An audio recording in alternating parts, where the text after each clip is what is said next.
Welcome to Reformed Thinking. This is the deep dive where we get our hands on the source material to really understand the thinking and the methods behind Christian practice. Today, we're opening up the introduction to Charles Spurgeon's lectures to my students. And this isn't just, a bit of historical background. It is a direct look into the mind of the Prince of Preachers. He lays out his entire philosophy for training ministers, the doctrine, the method, and the one single goal of it all. And our mission for this is pretty clear. We want to understand how Spurgeon built an institution, his pastor's college, that was so dedicated to strict Orthodox theology on one hand and this incredibly practical, almost aggressive zeal for ministry on the other. Right. For anyone, for you listening who appreciates that high view of Scripture we see in the Westminster Standards, Spurgeon gives us this amazing blueprint for how you translate that high theology into, boots on the ground effectiveness. We're going to look at who he trained, what he taught them, and I think this is critical, how he designed the whole system, even it's pretty radical financial setup, to keep it going without compromising on doctrine. We're looking for the DNA of good biblical preparation. So let's start where he did in 1856. The pastor's college didn't launch with some huge fundraising campaign or a cornerstone ceremony. The text says it started upon a very small scale.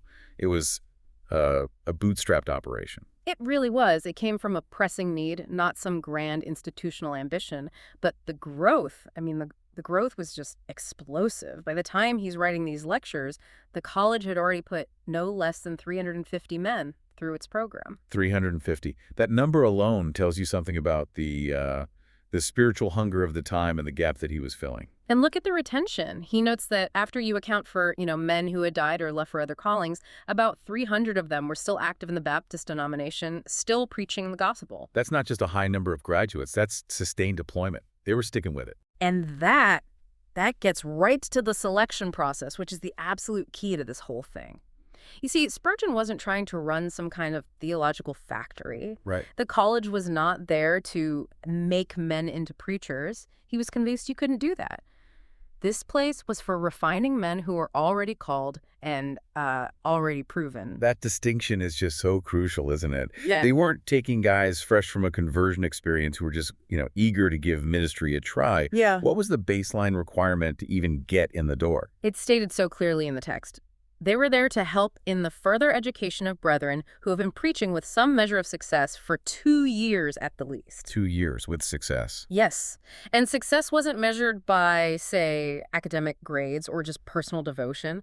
It was measured in practical fruit. Their calling had to be confirmed by actual, tangible results out in the field. So if you showed up with a heart on fire for the Lord, but you didn't have a 2-year track record of successful preaching or mission work or evangelism, you weren't getting in. You hadn't cleared the first hurdle. No. That is so different from the seminary model we often see today, which tends to look for, intellectual ability and maybe a raw sense of calling. It's a radical prerequisite, really. The belief was that the Holy Spirit is the one who identifies and equips a preacher long before a college committee does. So the college's job was, you could say, remedial. It was about sharpening, not creating. And there were other prerequisites too, weren't there? On the character side? Oh, absolutely. Candidates needed an earnest spirit and established Christian character. And on top of that, piety, zeal, and the indwelling spirit. If those things weren't already there, all the education in the world was useless. So the spiritual qualifications were the bedrock. Yeah. But then there was also this very practical element. He says they had to possess the gifts of utterance. Yes. To put it plainly, they had to be able to talk. And not just talk, but talk about the gospel in a way that people would actually listen to. It reflects a very high Calvinistic view of vocation, of gifting. God gives the gifts, the character, the passion, the ability to speak, and the college provides the knowledge to make those gifts more effective. It doesn't try to install them from scratch. Exactly. It's less like a university and more like a specialized training center. A forge for a specific kind of tool. So who specifically were they trying to help? Or what was the problem they were trying to solve for these men? They were aiming for men who had basically hit a wall. The text describes them as being hindered in their efforts to do good by the slenderness of their knowledge. These were men who didn't have access to guidance or books or even just the time to study on their own. So they had the zeal, they had some success, But they were limited by their own intellectual resources. They had the engine, a powerful one, but they needed, let's say, a better transmission. They needed the educational machinery to make their work more efficient and more durable. And this is where we get to what, for me, is one of the most incredible parts of this, especially considering the time 19th century England, Yeah. the financial side of it. Yes, we have to stop on that. He makes it absolutely clear poverty was not a barrier. It's written right there. Unequivocally. Men who had the spiritual and practical qualifications need not fear refusal at our doors on account of poverty. Spurgeon was determined that a divine calling and proven spiritual fruit would be the only real filters, not a man's bank account. Just think about what that would have meant for the student body. You're not getting the sons of the gentry looking for a respectable profession. You are getting working-class men, lower-middle-class men who have been out in the real world, who have real spiritual victories under their belts already. The college was built for them, and that setup ensured the whole institution was driven by, well, by practicality and spiritual need, not by the expectations of the upper crust. And the college's work didn't just stop with these carefully chosen ministerial candidates, did it? He had a broader vision. That's right. He knew the mission needed more than just preachers.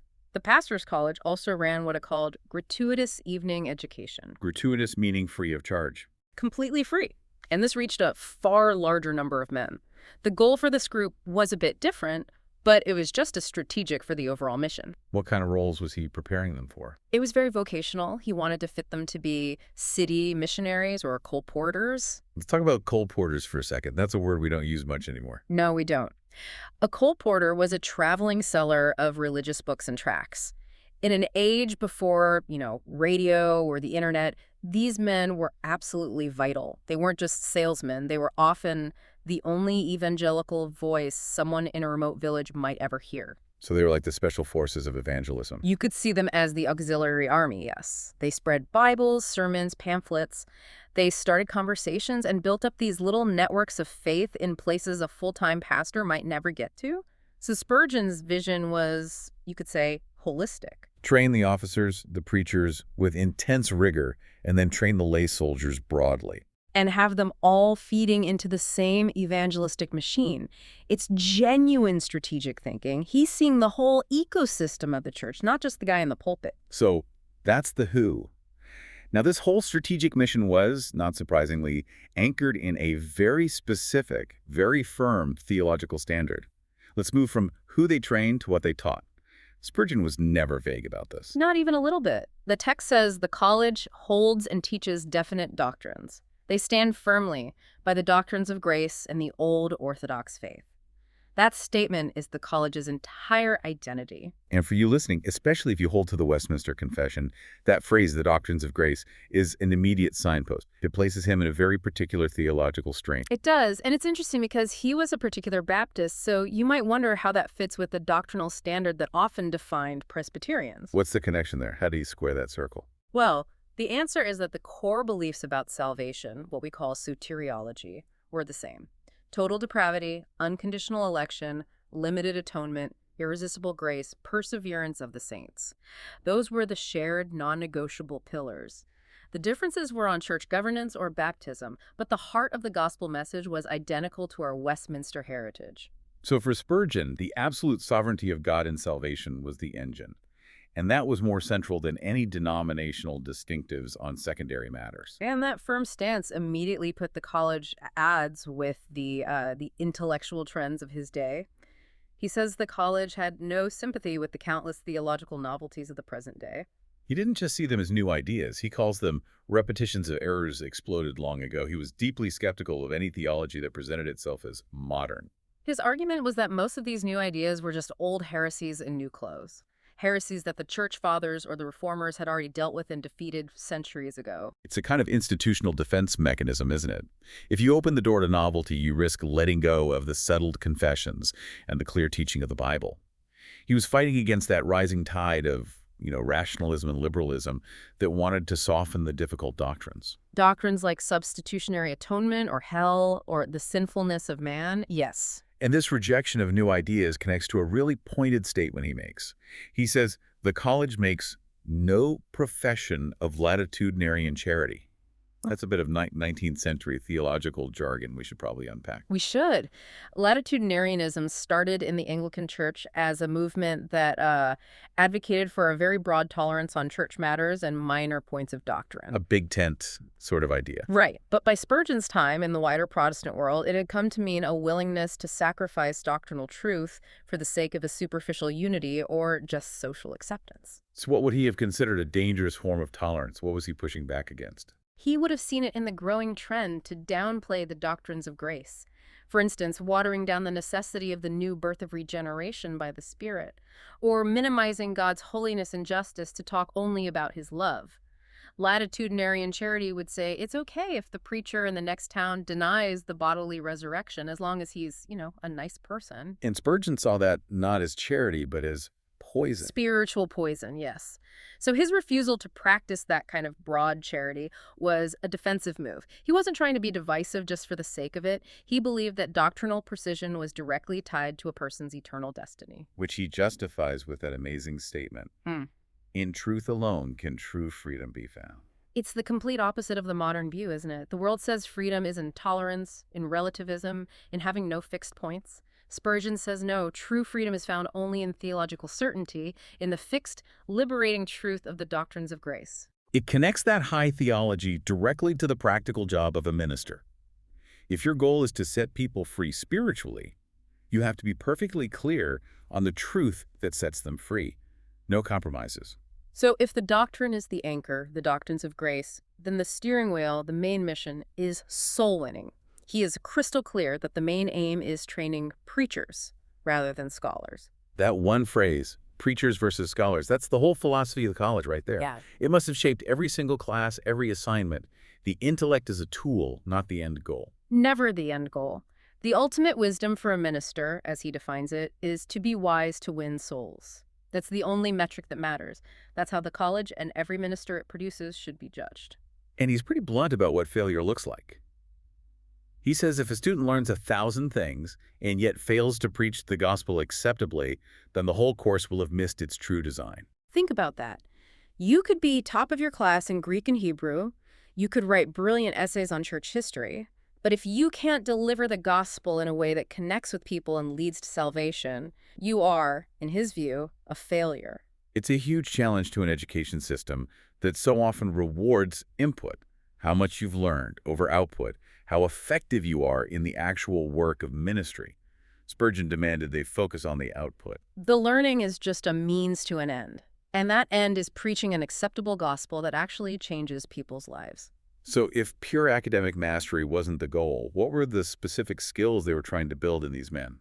It seems to be a three-legged stool: practical skill, biblical knowledge, and spiritual character.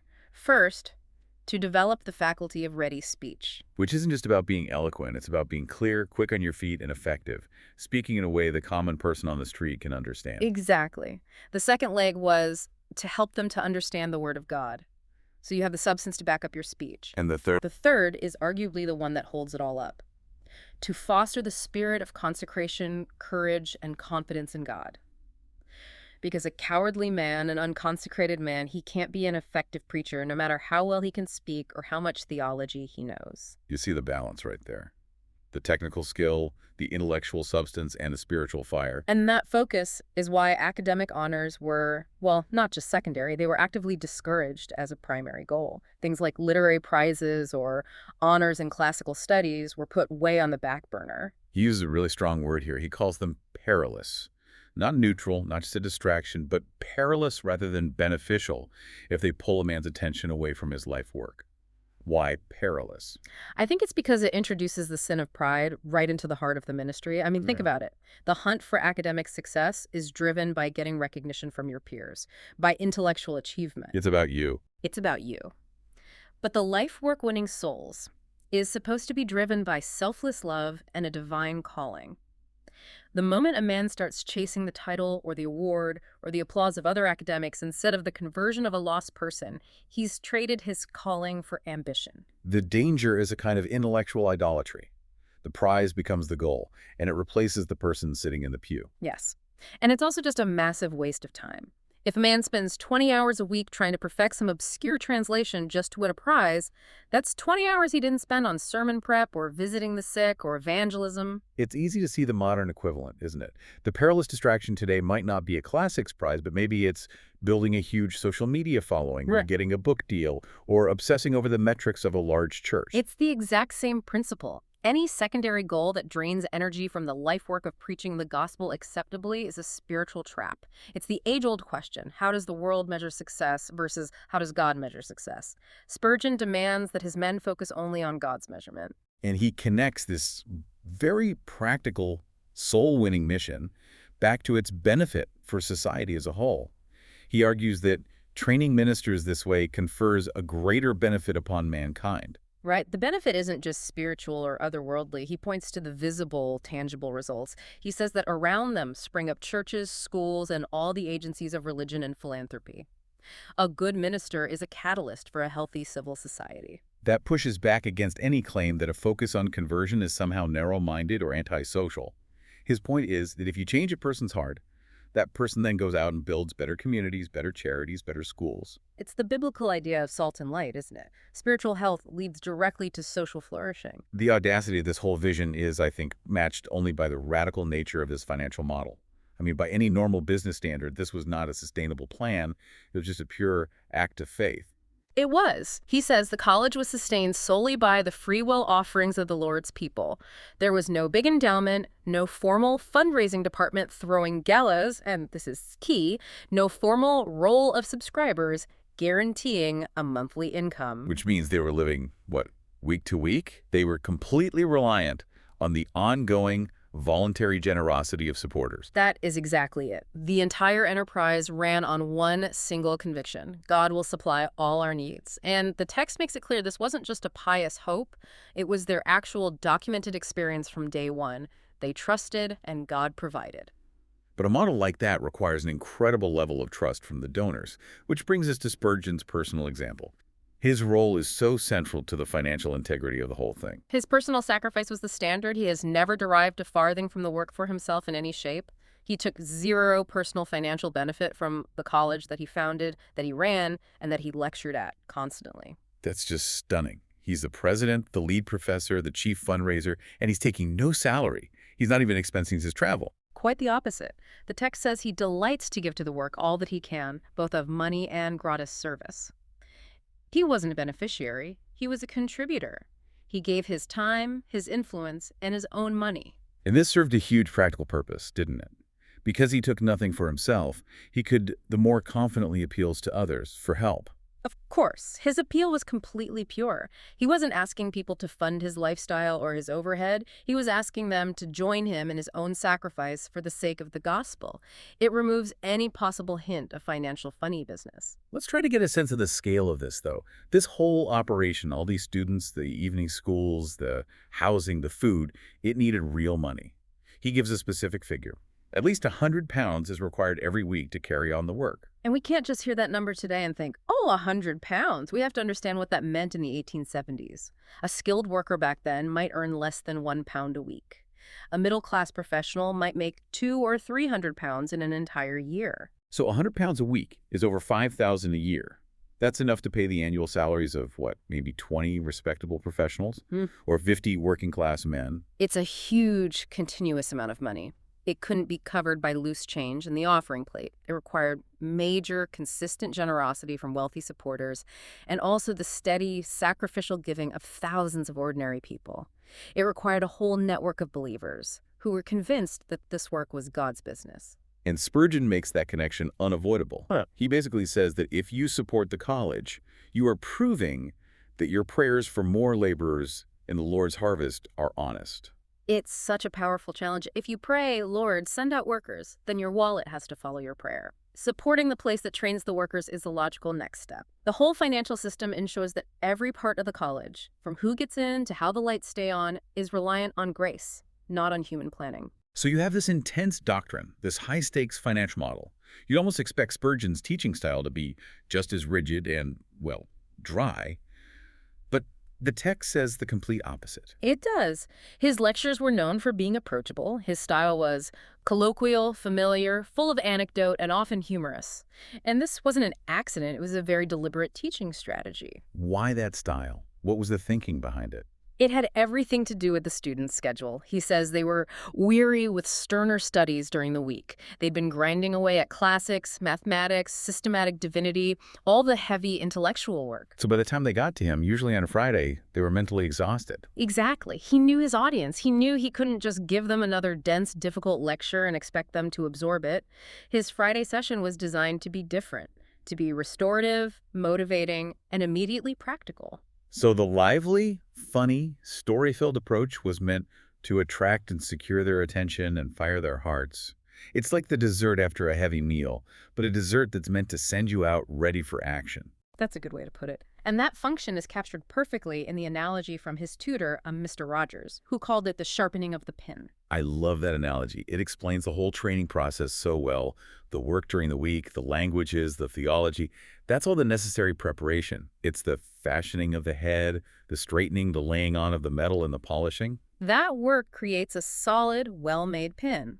But a pin without a point is useless, isn't it? Spurgeon's Friday lecture was the final step. It was the act of giving point and sharpness to all that learning. It was about turning theory into truth that could actually pierce a person's heart. And to do that, the lecturer himself must not be dull, and he can't demand any great effort from his audience. The delivery had to be alive, full of energy, so the students could walk out the door ready to use what they just heard. And that required Spurgeon to lean heavily on his own life and ministry, which gave the lectures an almost autobiographical tinge. He admits it himself. He talks about his frequent references to myself, my own methods of procedure, and personal reminiscences. He knew he'd get criticism for that, right? That people would accuse him of being arrogant or self-centered. How did he defend that very personal style? His reasoning was purely pragmatic. He said his own experience is the most original contribution which I can offer. He figured that for these students who were focused on being effective in the pulpit, his own proven methods were quite as weighty as any abstract theory. I mean, if you're learning how to win souls, it makes sense to learn from the guy who was arguably the best soul winner alive. His own success story was the most relevant case study they could possibly have. He compares himself to a father telling his life story to his sons to enforce his maxims, or to an old soldier telling war stories to the new recruits. He's asking for the same license, the same permission, to use his own life as the primary textbook. It's not anecdote, it's field-tested wisdom. It makes perfect sense. Why learn about battle from a theorist when you have a general who has won the war sitting right in front of you? It bypasses all the abstract debate and gets right to what works. And this focus on what works was driven by Spurgeon's reading of his culture. He saw that the age has become intensely practical. With the rise of industry and science, people demanded reality. They didn't have time for lofty, disconnected tradition. And if the age is practical, the ministry has to be practical too. He said it needed to be not only orthodox and spiritual, but also natural in utterance and practically shrewd. Natural in utterance. That means getting rid of the artificial, stilted style of the old guard. The formal, high-flown language that had no connection to how people actually lived and talked. Speak like a real person. And practically shrewd means being smart in how you apply the truth. Knowing how to engage with the world, how to make the Bible relevant to daily life, how to spot spiritual nonsense when you see it. To get there, he knew he had to tear some things down. He wanted to combat officialism, mannerisms, pomposities, and proprieties. He saw these as dead relics from a past era that were getting in the way of the living truth. He uses such strong, almost violent language to attack these things. He says, officialism is sick unto death. Life is the true heir to success. He saw authenticity and real spiritual life as the forces that would just naturally sweep away all that rigid, stale tradition. And he uses that great architectural image to describe the process. He talks about putting one's foot right through the lath and plaster of old affectations to make room for the granite walls of reality. That image is just so perfect. Lath and plaster, it's a cheap, superficial covering. It looks solid, but there's nothing behind it. It's easily broken. And that's exactly what affectation is, a thin veneer over a spiritual vacuum. And his argument was that the church had to smash those flimsy coverings, the fake piety, the unnatural language, the manufactured reverence, to get back to the granite walls of reality. the solid, unbreakable truth of the gospel. He was absolutely convinced that truth and life must conquer, but only when they're unencumbered with the grave clothes of conventionalism and pretense. When the minister is real, when the message is direct, the gospel has its best shot at reaching the heart. And this demand for reality leads him to his final challenge about the nature of the calling itself. If the work is this real and this urgent, a minister's response has to be total. The ministry, he says, demands a man's all, and that all at its best. It's a sobering and absolute statement. It leaves no room for half measures. He says that to engage in it half-heartedly is an insult to God and man. It requires total consecration, a focused zeal, and a real sense of urgency. And that urgency is tied directly to the fact that people are perishing. Ministers must forsake slumber so that men shall not be allowed to perish. The eternal stakes of the mission have to dictate the minister's pace, his energy, his entire life. When you put it all together, you see this seamless system. The theological purity of the doctrines of grace dictates the message. The practical zeal for winning souls dictates the mission. Faith in God's provision dictates the financial model. And a ruthless authenticity dictates the delivery. Every single piece is integrated. It's a serious system. It demands the absolute most from a person, both in personal sacrifice and doctrinal rigor. And every part of it is filtered through that one question: does this win souls? Anything that didn't help answer yes to that question, whether it was poverty or academic pride or theological fads, it was either removed as a barrier or dismissed as a distraction. And that unified vision is what makes Spurgeon's model so compelling. He didn't just train preachers, he was forging soul winners in the fire of the old Orthodox faith, using the sharpest tools of practical, authentic communication he could find. So when you think about Spurgeon's demand for the granite walls of reality and his call to kick through the lath and plaster of old affectations, it really leaves you with a question, doesn't it? What's the modern lath and plaster that's covering up the gospel in our own day? That's the question. What are the current conventionalisms or artificialities? Is it intellectual pride? Is it a ministry driven by metrics? Is it compromised doctrine? What do we have to break through to present the gospel with the same authentic, shrewd reality that he called for?